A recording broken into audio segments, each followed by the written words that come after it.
বিশেষভাবে 5টা কাজ রাসূল সাল্লাল্লাহু আলাইহি ওয়াসাল্লাম এই কদরের রাতে করতেন। এক নাম্বার কাজ হচ্ছে তিনি সারা রাত জেগে ইবাদত করতেন এবং পরিবারের লোকদেরকে ঘুমোতে দিতেন না, উঠিয়ে দিতেন।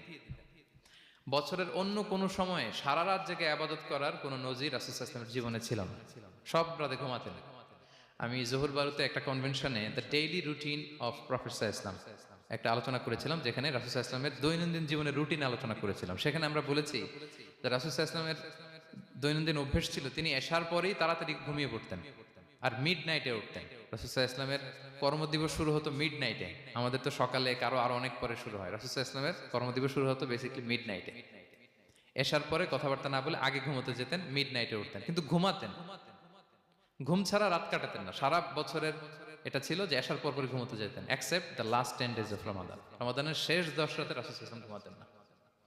এই 10 দিনের ব্যাপারেই পাওয়া যায় সারা রাত জেগে তিনি ইবাদত করতেন।